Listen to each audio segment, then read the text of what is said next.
రైతు నేస్తం ఈ రైతు నేస్తం రైతు నేస్తం ఈ రైతు నేస్తం రైతు నేస్తం రైతు నేస్తం రైతు నేస్తం రా ఓ రైతు నేస్తం రైతు నేస్తం రైతు నేస్తం రా.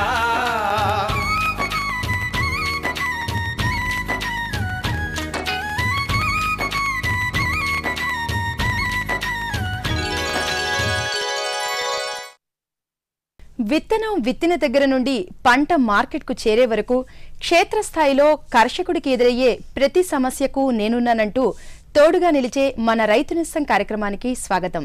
ఈనాటి కార్యక్రమంలోని ముఖ్యాంశాలు: మిశ్రమ ఎరువుల తయారీ, మామిడి పూత సమయంలో మెళకువలు, ఉప్పునీటి చేపల చెరువులలో పాల చేపల పెంపకం మొదలైన అంశాలుంటాయి. పంటల పెరుగుదలకు కావలసిన పోషకాలన్నీ సమతుల్యంగా అందించాలి అంటే అన్ని రకాల పోషకాలు కలిగిన మిశ్రమ ఎరువులను అందించాల్సిన ఆవశ్యకత ఎంతైనా ఉంది. మిశ్రమ ఎరువుల తయారీ వివరాలు ఇప్పుడు మీకోసం. పంటల పెరుగుదలకు మూలాధారం సరైన పోషకాల లభ్యత. పైరుకు అవసరమైన వివిధ సూక్ష్మ స్థూల పోషకాలను తగిన మోతాదులలో అందించాలంటే అన్ని పోషకాలు లభ్యమయ్యే మిశ్రమ ఎరువులను అందించడం ఎంతో అవసరం. కాంప్లెక్స్ ఎరువుల రూపంలో మార్కెట్లో లభ్యమయ్యే మిశ్రమ ఎరువులను కొనుగోలు చేసి వాడటం రైతుకు ఎంతో ఖర్చుతో కూడుకున్న పని. పెట్టుబడి ఖర్చులు తగ్గించుకొని రైతులు లాభసాటి వ్యవసాయం చేయాలంటే సూటి ఎరువులను కొనుగోలు చేసి రైతు స్థాయిలోనే మిశ్రమ ఎరువులను తయారు చేసుకోవచ్చు. ఇందుకు రాష్ట్ర రైతాంగాన్ని చైతన్యం చేసే ప్రయత్నంలో భాగంగా నల్గొండ జిల్లా పల్లెపాడు మండలం తుర్కపల్లి గ్రామంలో వ్యవసాయ శాఖ వారు నాగటి శాలు కార్యక్రమం నిర్వహించారు. ఈ కార్యక్రమంలో సూటి ఎరువులతో వివిధ శాతాల్లో నత్రజని, భాస్వరం, పొటాష్ లభ్యమయ్యే మిశ్రమ ఎరువులను రైతులు ఏ విధంగా తయారు చేసుకోవచ్చో ప్రయోగాత్మకంగా వివరించడం జరిగింది. ఈ కార్యక్రమంలో వ్యవసాయ కమిషనర్ ఆఫీసులో సలహాదారుడిగా ఉన్న డాక్టర్ అశోక్ కుమార్ గారు మిశ్రమ ఎరువులను ఎలా తయారు చేసుకోవాలో వివరించారు. దీనివల్ల రైతులు ఒక బస్తా మీద దాదాపు 300 నుంచి 400 రూపాయల వరకు లాభం పొందే అవకాశం ఉందని రైతులకు తెలిపారు. ఆ వివరాలు ఆయన మాటల్లోనే తెలుసుకుందాం. ఇప్పుడు ఈ కాంప్లెక్స్ ఎరువులు కానీ మిశ్రమ ఎరువులు కానీ మీ స్థాయిలోనే మరి తయారు చేసుకునే అవకాశం మరి బాగా ఉంది. మార్కెట్లో ఇప్పుడు ఈ సూటి ఎరువులను దొరుకుతున్నాయి. యూరియా కానీ, లేకపోతే పొటాష్ అని, లేకపోతే సూపర్ ఫాస్ఫేట్ అని. యూరియా అంటే న్యూయర్ లోపల నత్రజని ఒకటే ఉంటుంది, అదేవిధంగా సూపర్ ఫాస్ఫేట్లో భాస్వరం ఒకటే ఉంటుంది, మూరట పొటాష్లో పొటాష్ ఒకటే ఉంటుంది. వీటిని సూటి ఎరువులు అంటాం. ఈ సూటి ఎరువులను మీరు కలుపుకున్నట్టు అయితే మిశ్రమ ఎరువులు మీరు తయారు చేసుకుంటే మీకు బయట దానికన్నా కూడా ధర తక్కువ వచ్చే అవకాశం ఉన్నది. ఉదాహరణ చూసుకున్నట్టు అయితే ఇప్పుడు మార్కెట్లో మీకు 717 అనేది మనకు దొరుకుతున్నది. బయట 717 మన రైతు స్థాయి లోపలనే ఈ సూటి ఎరువులతో మిశ్రమ ఎరువులు తయారు చేసుకోవాలంటే ఒక 19 కిలోల యూరియా, 53 కిలోల సూపర్ ఫాస్ఫేట్, అదేవిధంగా ఒక 14 కిలోల మీరు మ్యూరటా పొటాష్ అని కలుపుకున్నట్టు అయితే మీకు ఏంటంటే ఖర్చు పరంగా చూసుకున్నట్టు అయితే 745 రూపాయల లోపలనే మిశ్రమ ఎరువు తయారవుతుంది. అదే మార్కెట్ లోపల మీ 717 ధర 1020 ఉన్నది. అంటే సుమారుగా ఒక బస్తా మీదనే మీకు 300 రూపాయలు మిగిలే అవకాశం ఉంది. కనుక రైతు సోదరులు మరి ఈ స్థాయిలోనే మరి తయారు చేసుకుంటే మరి బాగుంటుంది. అదేవిధంగా 2020 చూసుకున్నట్టయితే ఒక 22 కిలోల యూరియా, 63 కిలోల సూపర్ ఫాస్ఫేట్ కలుపుకున్నట్లయితే మార్కెట్లో 2020 బస్తాలో ఏ అయితే పోషక పదార్థాలు ఉంటాయో అదే స్థాయి లోపల, అదే నిష్పత్తి లోపల ఇప్పుడు నేను చెప్పిన పద్ధతి ప్రకారం 22 కిలోల యూరియా, 63 కిలోల సూపర్ ఫాస్ఫేట్ కలుపుకున్నట్టయితే 2020 రైతు స్థాయిలోనే మిశ్రమ ఎరువు తయారవుతుంది. ఇది తయారు చేసుకున్నట్టయితే రైతు స్థాయిలో ఏంటంటే 700 సుమారుగా 600 రూపాయలు మరి ఖర్చు అవుతుంది. అదే మరి బయట ఏంటంటే 850 పైన మరి మార్కెట్లో రేట్ ఉన్నది. సుమారుగా 300 రూపాయలు ఒక బస్తా మీద మిగిలే అవకాశం ఉంది. అదేవిధంగా ఇంకోటి 28 ఉన్నది. బయట దాని ధర కూడా 1300 రూపాయలు సుమారుగా ఉంది. అదే రైతు స్థాయిలో తయారు చేసుకుంటే 30 కిలోల యూరియా, 90 కిలోల సూపర్ ఫాస్ఫేట్ ఇది తయారు చేసుకున్నట్టయితే సుమారుగా 900 రూపాయల లోపలనే రైతుకు తయారవుతుంది. అంటే సుమారుగా ఇది కూడా ఒక బస్తా పైన 300 రూపాయలు మీకు మిగిలే అవకాశం ఉంది. కనుక ఇది ఏంటంటే సూటి ఎరువులను తీసుకొని వచ్చేసి రైతు పొలంలో నాటేసే ముందట కానీ, లేకపోతే విత్తనం వేసే ముందట కానీ అక్కడ దక్కనే మీరు కలుపుకొని మరి వాడుకునే అవకాశం అట్లా ఉంది. ఇంకో విధంగా చూసుకున్నట్టయితే నాణ్యత లోపల కూడా రైతు స్థాయిలో కలుపుకున్నట్టయితే నాణ్యత కూడా ఎక్కువ ఉంటుంది. మార్కెట్లో ఏంటంటే తయారయ్యే దగ్గర నుంచి రైతుకు చేరే వరకు ఎంతో మంది చేతులు మాతాయి. కనుక నాణ్యత లోపల కూడా కొద్ది తప్పులు జరిగే అవకాశం ఉంది. కనుక నాణ్యత కూడా రైతు కూడా చేసుకుంటేనే మరి బాగా ఉంటుంది.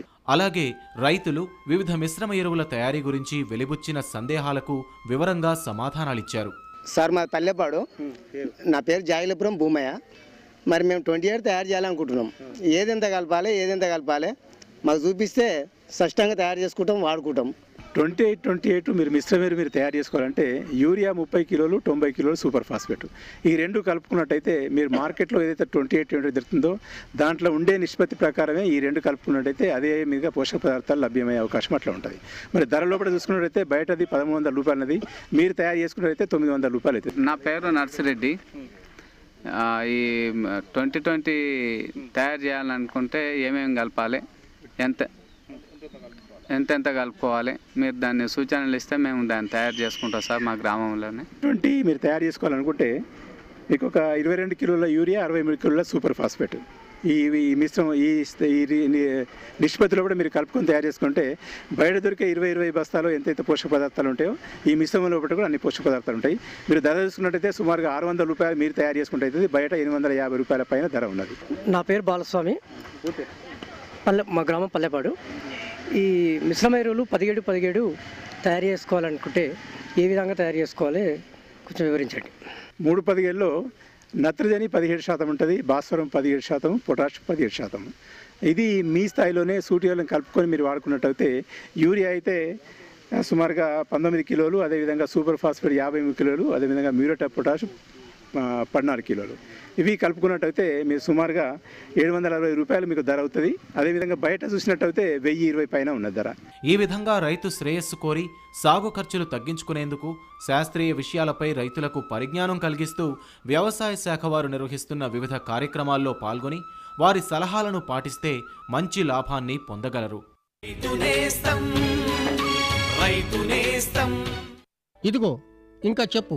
అంతే. అరే అదేమిటయ్యా, ఇంత కొంచెం రసాయనిక ఎరువా? పొలం పనులు మానేసావేంటి? పొలం పనులు కాదు, అమాయకత్వాన్ని వదిలేశాను. మట్టి పరీక్షలు జరిపించాను. ఏం లేదు, ఇప్పుడు ఎంత అవసరమో అంతే ఎరువుని పొలంలో జల్లుతాం. రైతన్నలు ఈ రోజే మీ సమీపంలోని జిల్లా భూపరీక్ష ప్రయోగశాలలో మట్టి పరీక్షలు జరిపించండి. మట్టిలోని పోషక తత్వాలు, తేమ, మొక్కల అభివృద్ధిని దృష్టిలో పెట్టుకుని కావలసిన పోషక తత్వాల్ని జల్లండి. అన్నట్టు మట్టిలోని సల్ఫర్, జింక్, బోరోన్ వంటి సూక్ష్మ పోషక తత్వాల గురించి తెలుసుకోవడం మర్చిపోకండి. ఎరువు ఇంకా జైవిక ఎరువుల్ని సరిగ్గా వాడి నేలలోని ఉత్పాదక శక్తిని పెంపొందించండి. దిగుబడిని పెంచి ఖర్చుని తగ్గించండి. అమూల్యమైన విదేశీ ద్రవ్యాన్ని పొదుపు చేయడంలో సహకరించండి.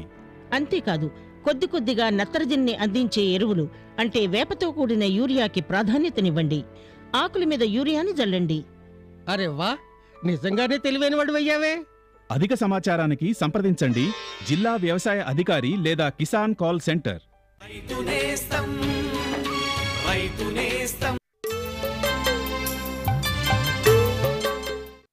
భూ ఉత్పాదకత శక్తి రోజురోజుకు తగ్గిపోతుంది. ఇది గమనించిన మన రాష్ట్ర ప్రభుత్వం సేంద్రియ ఎరువుల వాడకం వలన కలిగే ప్రయోజనాలను రైతులకు తెలియపరిచేందుకు అనేక కార్యక్రమాలను చేపట్టింది. వర్మి కంపోస్ట్ వంటి కంపోస్ట్ ఎరువులను తయారు చేసుకోవాలి అనుకునే రైతాంగాన్ని ప్రోత్సహించే ఉద్దేశంతో ఆయా యూనిట్లను ఏర్పాటు చేసుకునేందుకు అనేక రాయితీలను ఇస్తోంది. వర్మి కంపోస్టు యూనిట్లు ఏర్పాటు చేసుకునేందుకు రైతులకు మన వ్యవసాయ శాఖ వారు అందిస్తున్న రాయితీ వివరాలను గురించి హైదరాబాద్ కమిషనర్ కార్యాలయంలో సహాయ వ్యవసాయ సంచాలకులుగా పనిచేస్తున్న మధులేటి గారి మాటల్లో తెలుసుకుందాం. రాష్ట్రంలోని ప్రతి గ్రామ పంచాయతీకి ఒక వర్మీ కంపోస్ట్ యూనిట్, ఒక నాడెప్పు పిట్ ఇవ్వాలన్న ఉద్దేశం మీద ప్రతి జాయింట్ డైరెక్టర్స్కు ఇక్కడ నుంచి ఆదేశాలు జారీ చేయడం జరిగింది. ఇందులో భాగంగా వర్మీ కంపోస్ట్ అనే యూనిట్ 54 అడుగులు పొడవు, 21 అడుగుల వెడల్పుతో ఉన్నటువంటి ఒక షెడ్డును రైతులు ఏర్పాటు చేసుకోవాల్సి ఉంటుంది. ఇందుకు అయ్యే ఖర్చు దాదాపు ఈ 50,000 రూపాయల వరకు ఉంటుంది. ఇందులో 50% సబ్సిడీ పైన రైతు సోదరులకు వ్యవసాయ శాఖ ద్వారా ఇస్తున్నాము. అంటే రైతు సోదరులు కేవలం 25,000 రూపాయలు మాత్రమే వాళ్ళ నుంచి భరించాల్సి ఉంటుంది. 25,000 రూపాయలు ప్రభుత్వము రైతు పైన ఇస్తూ ఉంటుంది.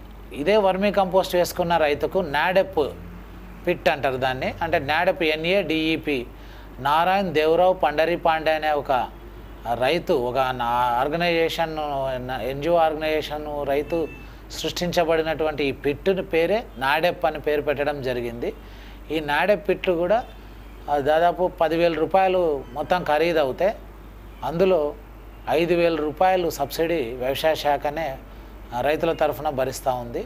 సో 5,000 రూపాయలు మాత్రమే రైతులు పెట్టుకొని ఈ వర్మీ కంపోస్టు, నాడెప్ పిట్టు రెండు పక్కపక్కనే వేసి ఆ ఊర్లో ప్రతి గ్రామంలో వాళ్ళు ఏర్పాటు చేసుకోవాలని ఉద్దేశం అది.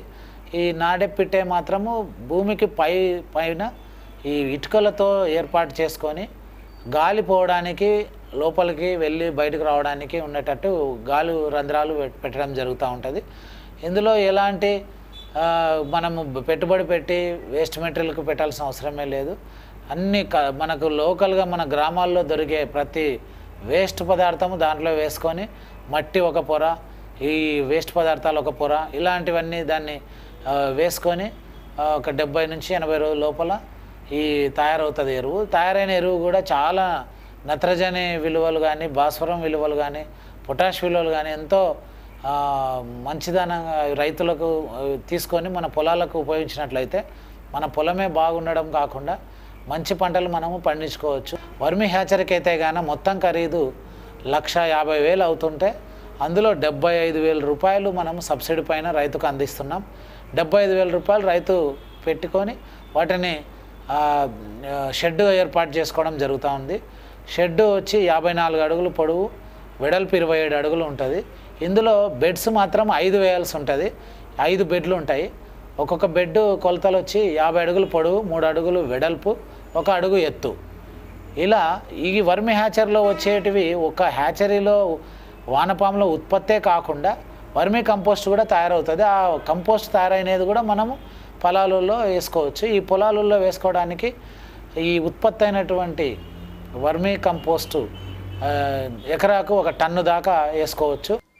రైతు అభివృద్ధి ధ్యేయంగా మన వ్యవసాయ శాఖ వారు వర్మి కంపోస్ట్ యూనిట్ ఏర్పాటుకు అందిస్తున్న రాయితీని సద్వినియోగపరుచుకొని పంటల వ్యర్థాల నుంచి విలువైన ఎరువును తయారు చేసుకొని తమ పంటలకు వాడుకుంటే మంచి ఫలితాలు పొందవచ్చు.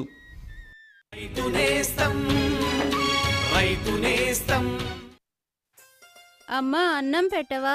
కాసేపు ఆగమ్మా, పప్పు ఇంకా ఉడకలేదు. ఇంకా దిగులక్కర్లేదే, ఇక పప్పు చక్కగా ఉడుకుతుంది.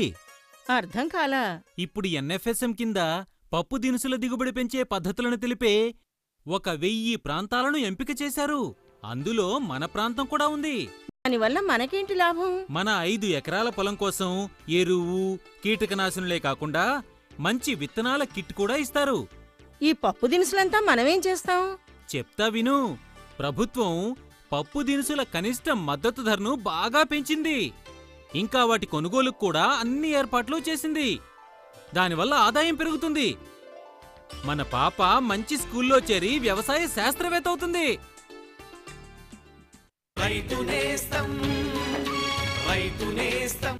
రాబోయే వేసవికాలంలో తీయని ఫలాలను అందించేందుకు సిద్ధమవుతున్నాయి మామిడి తోటలు.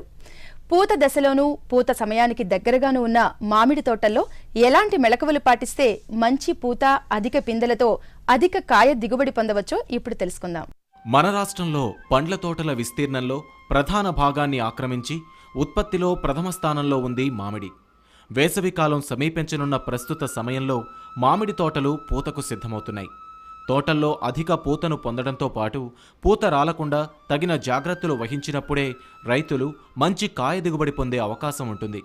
కాబట్టి పూత సమయంలో మామిడి తోటల్లో తగిన యాజమాన్య పద్ధతులు చేపట్టాల్సిన అవసరం ఎంతైనా ఉంది.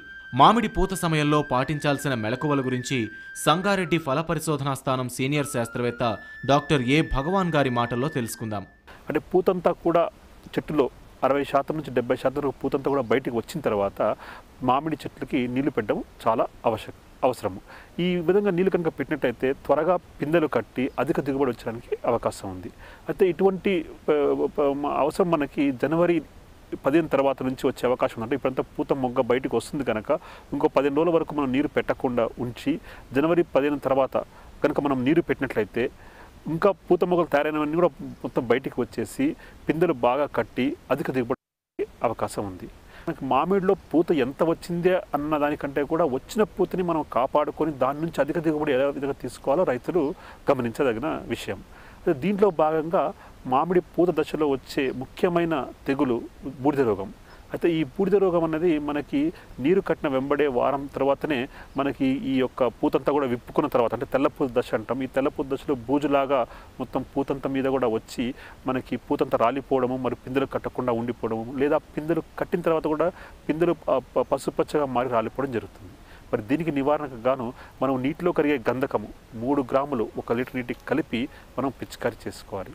లేదా హెగ్జాకనజోల్ అనే మందుని పిచికారీ చేసుకున్నట్లయితే ఈ బూడిద తెగులుని మనం సమర్థవంతంగా మనం నిర్మూలించవచ్చు. అదేవిధంగా పూత దశలో వచ్చే ముఖ్యమైన పీడలు వచ్చేసి మనకి తేనె మంచు పురుగు. ఈ తేనె మంచు పురుగు పూతంతా కూడా ఆశించి ఇవన్నీ కూడా తేనె లాంటి జిగురు పదార్థాన్ని విసర్జించి పూతంతా కూడా రాలిపోయి పూతంతా కూడా మాడిపోయి మనకి ఆకుల మీద కూడా జిగురులాగా ఏర్పడి దాని మీద మళ్ళా మసి తెగులు వచ్చే అవకాశం ఉంది. ఇమిడాక్లోపిడ్ అనే మందుని 0.33 ml 1 లీటర్ నీటికి కలుపుకొని కనుక మనం పిచికారీ చేసుకున్నట్లయితే ఈ యొక్క తేనె మంచు పురుగు నుంచి మనం సమర్థవంతంగా నిర్మూలించుకోవచ్చు.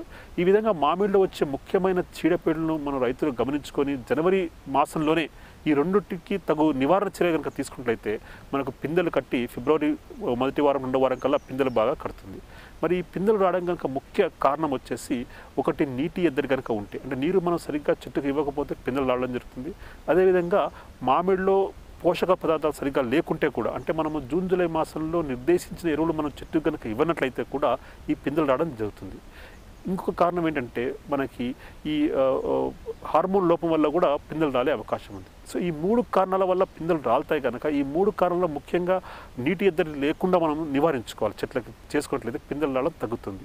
అదేవిధంగా ఏ చెట్టుకైతే మనం జూన్ జూలై మాసంలో ఎరువులు ఇవ్వమో అటువంటి చెట్లకి, అంటే 10 సంవత్సరాలు పైబడిన చెట్టుకి మనము 1/2 kg urea 1/2 kg muriate of potash రూపంలో కనుక మనం ఫిబ్రవరి మాసంలో కనుక ఇచ్చినట్లయితే ఈ పిందె రావడం అనేది మనం చాలా వరకు కంట్రోల్ చేయొచ్చు. మరి ఈ 2 చేసినప్పటికి కూడా మనకు పిందె రాలుతుందంటే అప్పుడు మనము ఈ నాప్థలిన్ అసిటిక్ ఆమ్లం అంటే NaA అంటాము. ఇది 20 ppm గాఢతలో మనం పిచికారీ కనుక చేసుకున్నట్లయితే, అంటే ఈ ద్రావణాన్ని మనము 2 సార్లు 15 రోజుల వ్యవధిలో కనుక మనం పిచికారీ చేసుకున్నట్లయితే పిందెలంతా కూడా రాలకుండా రైతులకి అధిక దిగుబడి వస్తుంది. ఈ విధంగా మామిడి రైతులు తోటలు పూతకు సిద్ధమవుతున్న ప్రస్తుత సమయం నుంచే శాస్త్రవేత్తల సూచనల ప్రకారం తగిన మెళకువలను పాటిస్తే సరైన సమయానికి మంచి కాయ దిగుబడిని పొందవచ్చు.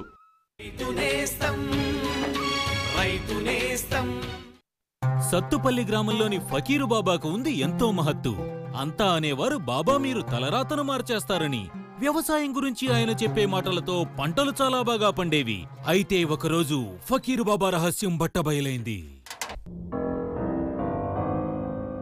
కిసాన్ కాల్ సెంటర్ నుంచి ఆయన తెలుసుకునేవాడు ఉత్తమ సేద్యపు సమాచారం. సేద్యానికి సంబంధించిన ఏ సమస్య ఉన్నా కిసాన్ కాల్ సెంటర్లోని వ్యవసాయ విశేషజ్ఞుల సలహా తీసుకోండి. వెంటనే అక్కడికక్కడే మీ భాషలో మాట్లాడి వ్యవసాయం గురించిన సందేహాలున్నా సలహా కావాలన్నా ఉచిత నంబరు 180018011551కి కాల్ చేయండి. వ్యవసాయానికి అనుబంధంగా కొనసాగుతున్న పరిశ్రమలలో చేపల పెంపకం మంచి లాభసాటి పరిశ్రమ. మంచినీటి లభ్యత లేని ప్రాంతాల్లోనూ సముద్ర తీర ప్రాంతాల్లోనూ ఉప్పునీటి చేపల చెరువుల్లో పాల చేపల పెంపకం ఎంతో లాభదాయకంగా ఉంటుంది. ఆ వివరాలు మీకోసం. చేపల పెంపకం వ్యవసాయానికి అనుబంధంగా కొనసాగుతున్న మంచి లాభదాయకమైన పరిశ్రమ. మంచినీటి చెరువుల చేపలే కాక ముఖ్యంగా కోస్తా తీర ప్రాంతాల్లో ఉప్పునీటి చెరువుల్లో చేపల పెంపకం అనేక మంది రైతులు చేపడుతున్నారు. ఉప్పునీటి చెరువుల్లో పెంచే చేపల్లో ఉప్పునీటి వాతావరణంలో బాగా అభివృద్ధి చెందే పాల చేపల పెంపకం ఎంతో లాభదాయకంగా ఉంటుంది. సముద్ర తీర ప్రాంతాల్లో పోటు సమయంలో తీరానికి చేరే పాలచేప పిల్లలు మార్చి నుండి జూన్ వరకు బాగా లభ్యమవుతాయి. ఈ పాలచేప పిల్లలను ప్రత్యేకంగానూ ఇతర ఉప్పునీటి రొయ్యలు చేపలతో పాటు కలిపి కూడా పెంచుకోవచ్చు. కోస్తా తీర ప్రాంతాల్లో ఉప్పునీటి చెరువుల్లో పెంపకానికి అనువైన పాలచేపల పెంపకం గురించిన పూర్తి వివరాలను కాకినాడ మత్స్య పరిశోధనా స్థానం మత్స్య శాస్త్రవేత్త ఏ చంద్రశేఖర్ గారి మాటల్లో తెలుసుకుందాం. ఈ ఉప్పునీటి కాయల్లో పాల చేపలు పెంచుకోవడానికి సహజంగా ముందుగా చెరువు మనకి ఎకరం 2 ఎకరాలు ఎకరం పైనుంచి ఎంత ఏరియా ఉన్నా కూడా సరిపోద్దండి. అయితే దీనికి ముందుగా చెరువు దీర్ఘచతురస్రంగా కానీ చతురస్రంగా ఉన్నా కూడా చేపల పెంపకానికి అనువుగానే ఉంటుంది. అయితే దీనికి మనం ఈ చేపల పెంపకం ఈ పాల చేప అనేది మనం శాస్త్రీయంగా దీన్ని చానోస్ అంటామండి. అయితే ఈ పాల చేపలకి మనకి లోతు చెరువు లోతు అనేది 3 నుంచి 4 అడుగులు అంటే 5 అడుగుల దాకా 1 మీటరు లోతు వరకు చేసుకోవచ్చు. చెరువు లోకి ఉప్పు నీరు తీసుకోవటానికి ఇన్లెట్ కాలువలు కానీ లేకపోతే అవుట్లెట్ కాలువ చెరువు నీటిని బయటకు వదలడానికి అవుట్లెట్ కాలువలను కానీ ఏర్పాటు చేసుకోవాలి. అయితే మనకి పాల చేపల పెంపకం చేపట్టడానికి దీన్ని మోనోకల్చర్ అంటే ఒకే పాల చేపలను మాత్రమే పిల్లల్ని వేసుకుని పెంచుకోవడం కానీ లేకపోతే పాలికల్చర్ అంటాం. అంటే మనకి టైగర్ రొయ్యలు వీటితో పాటు కూడా పాల చేపలని అనుసంధానం చేసుకుని పెంచుకోవచ్చు. అయితే ఈ మోనోకల్చర్ విధానంలో ఎకరానికి ఒక 2000 పిల్ల అంటే 5 నుంచి 7 సెంటీమీటర్ల సైజు ఉండే పిల్ల మనం ఈ నదీముఖ ద్వారాల నుంచి తెచ్చుకుని ఎకరానికి ఒక 2000 పిల్ల చెరువులో వదులుకున్నట్టయితే చెరువు అడుగు భాగాన ఉండే బెంతిక్ నాచు కానీ లేకపోతే అదే కాకుండా ఇది నాచు మిశ్రమం అనమాట. దీంతోపాటు దాని మీద మైక్రో ఆర్గానిజమ్స్ కూడా ఉంటాయి. ఈ అన్నిటి మిశ్రమాన్ని మనం ల్యాబ్ అంటూ ఉంటాం. ఇదే పాల చేప దాని ఆహారంగా తీసుకుంటూ ఉంటుంది. దీంతోపాటు ఇది చెరువులో పెరిగేటటువంటి ఆహారం. దీన్ని ముందుగా మనం పిల్లలను వదులుకోవడానికి ముందుగా మనం సరిగ్గా ఎరువులు వాడుకోవడం ద్వారా ఈ డిఏపి మరియు సింగిల్ సూపర్ ఫాస్ఫేట్ డిఏపి ఈ మిశ్రమాన్ని ఒక 40 కేజీలు ఎకరానికి 40 కేజీలు చొప్పున ముందుగా జల్లుకున్నట్టయితే ఈ పాల చేపకు అవసరమైన ఈ ల్యాబ్ అభివృద్ధి చెందుతుంది. చెరువులో అనుబంధ ఆహారంగా ఈ పాల చేపలకి తౌడుని మనం జల్లుకోవడం ద్వారా కానీ లేకపోతే సంచుల్లో చెరువు లోపలే ఒక కర్ర బాతుకుని దానికి సంచులు అమర్చుకోవడం ద్వారా కూడా ఈ పాల చేపలకి ఆహారం చేయవచ్చు. నీటి నాణ్యత ప్రమాణాల గురించి మనం మాట్లాడుకున్నట్టయితే నీటిలో కరిగిన ఆక్సిజన్ అనేది 6 నుంచి 8 ppm ఉండాలి. నీటి ఉష్ణోగ్రత అనేది 25 నుంచి 30 degrees దాకా ఉండాలి. అదేవిధంగా నీటి సెలినిటీ అంటాం అన్నమాట. ఇది 10 నుంచి 20 ppt దాకా. అదేవిధంగా నీటి పారదర్శకత అనేది 30 నుంచి 40 సెంటీమీటర్ల దాకా ఉండాలి. ఈ నీటి నాణ్యత ప్రమాణాలు ఉన్నట్టయితే చేప ఎదుగుదల సవ్యంగా ఉండడంతో పాటు చేప ఆరోగ్యంగా పెరగడానికి అవకాశం ఉంటుంది. ఈ పొటాషియం పర్మాంగనేట్ అనేది ఎకరానికి 100 గ్రాముల చొప్పున ముందుగా బకెట్లను నీళ్ళల్లో కలుపుకుని దాన్ని చెరువు చుట్టూ తిరుగుతూ జల్లుకున్నట్టయితే ఈ నీటిలో కరిగిన ఆక్సిజన్ లోపంతో వచ్చి చేప ఒత్తిడికి లోనే చనిపోవడం అనేది తగ్గుతూ ఉంటుంది. ప్రతి 20 రోజులకు ఒకసారి మనకి చేపల నీటిలో ఈ ల్యాబ్కి పెరగడానికి అనుకూలంగా ఉండేట్టు ప్రతి 20 నుంచి 30 రోజుల మధ్యలో ఒకసారి ఎరువులు చెరువులో జల్లుకోవాలి. ఇది అంటే మనకి డిఏపి సింగిల్ సూపర్ ఫాస్ఫేట్ మిశ్రమాన్ని 30 కేజీల ఎకరాన్ని చొప్పున జల్లుకున్నట్టయితే ఈ ల్యాబ్ లో అభివృద్ధి చెందడం వల్ల చేపకి ఎదుగుదలకి సఖ్యంగా ఉంటుంది. ఒక 3 నుంచి 4% చివరి నెలల్లో ఈ తౌడు మిశ్రమాన్ని జల్లుకోవటం వల్ల చేప మనకి సరైన కాలంలో మార్కెట్ సైజుకి వచ్చి రైతులు అనుకున్న ఆదాయం పొందడానికి అవకాశం ఉంటుంది. ఈ విధంగా ఉప్పునీటి చేపల్లో పాల చేపల పెంపకాన్ని చేపట్టదలిచిన రైతులు శాస్త్రవేత్త సలహా మేరకు చెరువుల తయారీ, పిల్లల సాంద్రత, ఆహారం విషయంలో తగిన మెలకువలు పాటిస్తే మంచి చేపల పెరుగుదలను, అధిక ఆదాయాన్ని పొందవచ్చు.